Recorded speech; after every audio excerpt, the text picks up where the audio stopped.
Hello friends, welcome to इंडोन academy. तर आजच्या व्हिडिओमध्ये आपण पाहणार आहोत फूड सेफ्टी ऑफिसर ही एक्झाम कशी कंडक्ट केली जाते, कोणत्या स्टेजेसमध्ये होते, याचा डिटेल सिलेबस काय आहे हे आपण आजच्या व्हिडिओमध्ये पाहणार आहोत. त्याच्या आधी समजून घ्या, MPSCच्या ग्रुप बी ची पोस्ट असणार आहे फूड सेफ्टी ऑफिसर. ओके, मग इथे बघा जी एक्झाम आहे ती 3 स्टेजेसमध्ये होते. पहिली आहे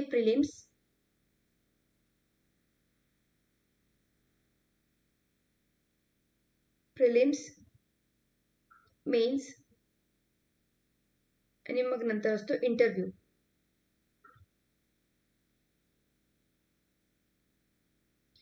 जी प्रिलिम्स आहे त्याच्यामध्ये 2 पेपर असतात, पेपर 1 अँड पेपर 2.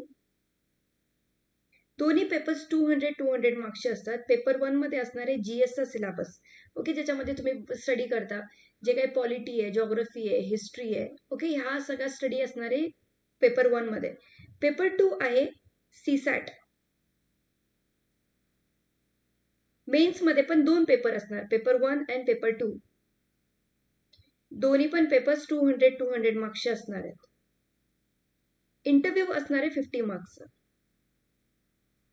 आता जर तुम्ही म्हणाल की प्रिलिम्स क्लिअर झाल्यावरच तुम्हाला मेन्स देता येते का, तर बरोबर आहे. प्रिलिम्स जर एकदा क्लिअर झाली तर तुम्हाला मेन्स देता येते. याच्यामध्ये जर तुम्ही म्हणाल जर जे फायनल मेरिट लागतं ते कशा बेसिसवरती लागतं, तर समजा जी प्रिलिम्स आहे ती फक्त क्वालिफाईंग स्टेज आहे, त्याचा मार्क्स हे फायनलच्या इंटरव्ह्यूच्या स्टेजमध्ये काउंट केले नाही जात.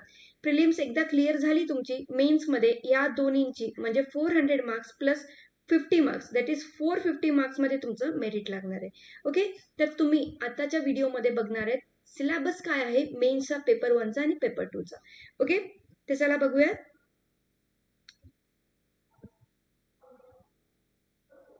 जो पेपर 1 आहे त्याचा जो पहिला पार्ट आहे तो आहे केमिस्ट्री. याच्यामध्ये तुम्ही काय स्टडी करणार आहे? Periodic table, concepts of qualitative analysis, मग bonding and structure, organic compounds, their nomenclature, हा सगळा जो केमिस्ट्रीचा पार्ट आहे तो पेपर 1च्या फर्स्ट पार्टमध्ये असणार आहे. Mechanism of organic reactions, alkanes आणि सायक्लोअल्केन्स. मग केमिकल कॅल्क्युलेशन्स आहे, इंट्रोडक्शन टू मॉलिक्युलर स्पेक्ट्रोस्कोपी. मग chemical thermodynamics, industrial organic chemistry, aromatic hydrocarbons, haloarenes, phenols, ether आणि इपॉक्साइड्स. पुढे बघा सोर्सेस ऑफ ऑर्गॅनिक कंपाऊंड्स आणि केमिकल इंडस्ट्री. ओके, हा कशाचा पार्ट आहे? केमिस्ट्रीचा पार्ट आहे. आणि याचा पूर्ण सिलेबस तुम्ही आपल्या बॅचेसमध्ये कव्हर करू शकता. आणि जो सेकंड पार्ट असणार आहे पेपर 1चा तो आहे introduction to foods. Okay, very important. जो पार्ट 1 आहे त्याच्यामध्ये केमिस्ट्री आणि फक्त इंट्रोडक्शन टू फूड असणार आहे. याच्यामध्ये तुम्ही जे कार्बोहायड्रेट आहे कशा असतात, म्हणजे कोणत्या फॉर्मचे कार्बोहायड्रेट, मोनोसेकराइड्स, डायसेकराइड्स, पॉलिसेकराइड्स, या सगळे कार्बोहायड्रेटचे स्ट्रक्चर करणार तुम्ही, स्टडी करणार आहे. Proteins, fats, fibres, vitamins, minerals आणि एमिन. ओके, ह्या सर्व गोष्टी काय आहेत तुम्ही याच्यामध्ये शिकणार आणि सगळ्या इम्पॉर्टंट आहेत.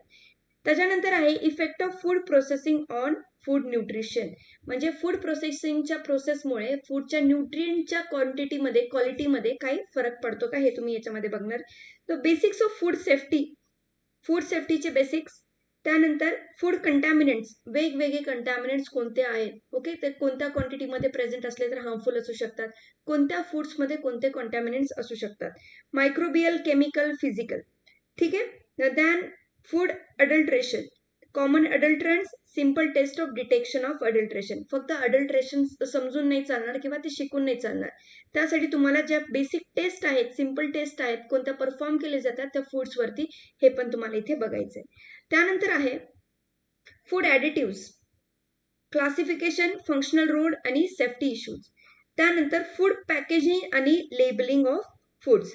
मग पॅकेजिंग ऑफ म्हणजे कोणत्या टाईपची पॅकेजिंग आहे, म्हणजे कार्डबोर्ड पॅकेजिंग, प्लास्टिक पॅकेजिंग, कॅन्सची पॅकेजिंग, कोणते फूड पॅकेजिंगच्या प्रोसेसेस आहेत त्याच्यामध्ये त्यांचा understanding labelling rules. Okay, labelling rules म्हणजे कोणते न्यूट्रिएंट्स किती क्वांटिटीजमध्ये ऍड केले जातात, किंवा त्याच्यावरती लेबल असतं बघा, लॅक्टोज इंटॉलरन्सला नाही, तर त्या म्हणजे जे रूल्स आहेत पॅकेजिंगचे ते नोट डाऊन करणं इथं इम्पॉर्टंट आहे, ते तुम्ही इथं स्टडी करायचं आहे. अँड रेग्युलेशन्स, न्यूट्रिशनल लेबलिंग म्हणजे तेच कोणते न्यूट्रिशन आहे ते लेबलिंग.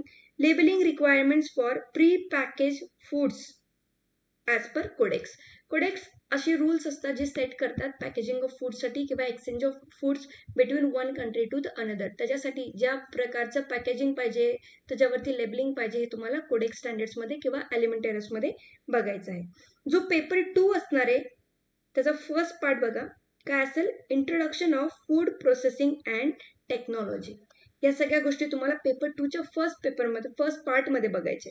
याच्यामध्ये काय आहे, इंट्रोडक्शन टू फूड प्रोसेसिंग म्हणजे foods and vegetable, milk, meat, oil, grain milling, tea, coffee, spices, condiments processing, या सर्वांचं काय करायचं, प्रोसेसिंग कसं केलं जातं हे तुम्हाला इथे स्टडी करायचं आहे. मग तुम्ही फूड्समध्ये बघू शकता की जॅम, पल्प्स कसे बनवले जातात, व्हेजिटेबलचं कसं आहे, ड्राईड फॉर्ममध्ये व्हेजिटेबल्स, ओके, म्हणजे पॅकेट फूडमध्ये जे ड्राय व्हेजिटेबल्स असतात ते बघितलं जातं.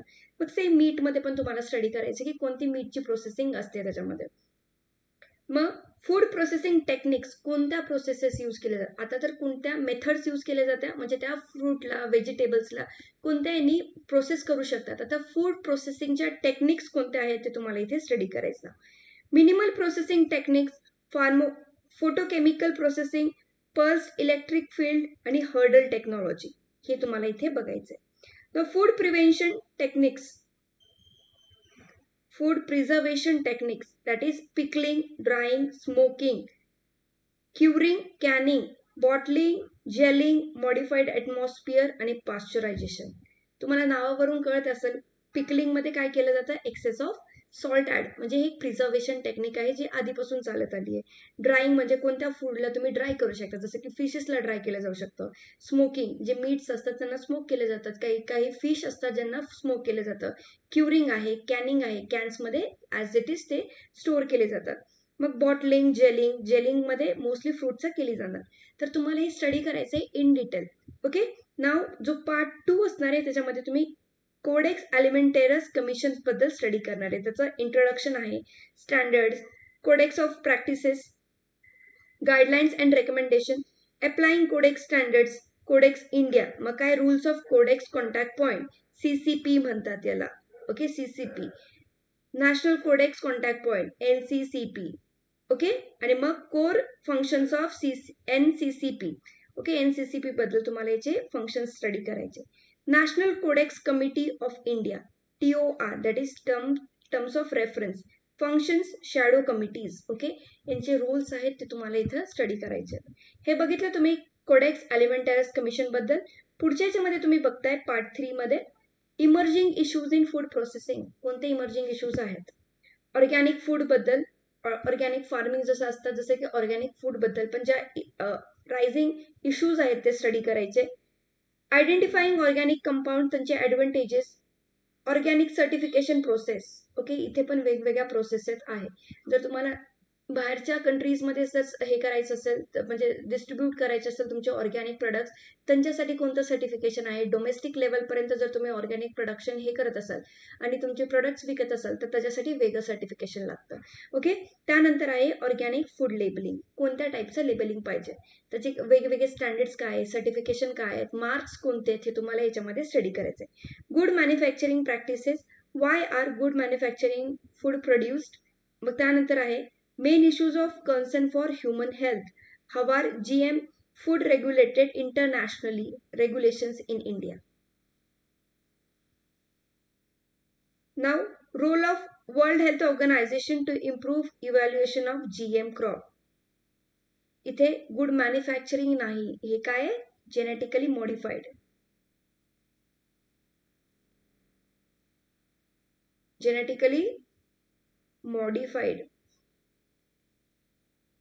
Genetically modified food produce. आतापर्यंत काही राईस आहेत, ब्रिंजल्स आहेत, ओके, याच्याबद्दल तुम्हाला स्टडी करायचं आहे. मग role of World Health Organization to improve evaluation of GM food. त्यानंतर आहे बेनिफिट्स अँड कॉन्ट्रोवर्सरीज किंवा कॉन्ट्रोवर्सीज कोणत्या कॉज झाले त्याच्यामधून ते तुम्हाला बघायचे. Irradiated food, how is food irradiated, sources of radiations used, potential use of food irradiations, label of irradiated food, मग फ्रीज ड्राईड फूड आहे, definition, principle of freeze drying processing, benefits of freeze drying, functions of foods and nutraceutics. Okay, very important part. याच्यामध्ये तुम्हाला फक्त note down केलेले जे points आहेत ते तिथे सांगितलं जात आहे. Function foods for plant sources, animal sources, nutraceutics, dietary supplements, any regulations, nanotechnology in food processing. What is nanotechnology? Used in food products and processing, food fortification, very important, आणि modification. Okay. त्यानंतर आहे FSSAI act, advantages of food safety and quality मॅनेजमेंटसाठी ज्या सगळ्या गोष्टी आहेत ते इथे तुम्हाला स्टडी करायचे. NCCP, HACCP, ओके, GMP आणि other related acts that is base Bureau of Indian Standards, ICP, EC that is essential commodities act आणि कन्झ्युमर प्रोटेक्शन ऍक्ट. ओके, हा सर्व सिलेबस तुम्हाला कशामध्ये बघायचा आहे? Mains exam of food safety officer. Prelim झाल्यानंतर तुम्ही मेन्स या सिलेबसवरती द्यावी लागते. त्याच्यामध्ये जर तुम्हाला याचं प्रिपरेशन करायचं असेल तर तुम्ही आमच्या चॅनलला नक्की लाईक करा, सबस्क्राईब करा आणि या चॅनलशी कनेक्टेड राहा, जेणेकरून तुम्हाला या एक्झामचे अपडेट तर मिळतीलच, त्याचबरोबर आपण काही डेमो लेक्चर स्टार्ट करणार आहेत या सिलेबसला घेऊन. त्याच्यासाठी जर तुम्ही इच्छुक असाल तर नक्की मला कमेंट बॉक्समध्ये सांगा. आपण आपली फ्री डेमो लेक्चरची सिरीज स्टार्ट करत आहोत. ओके, भेटूयात आपण पुढील लेक्चरमध्ये. थँक्यू.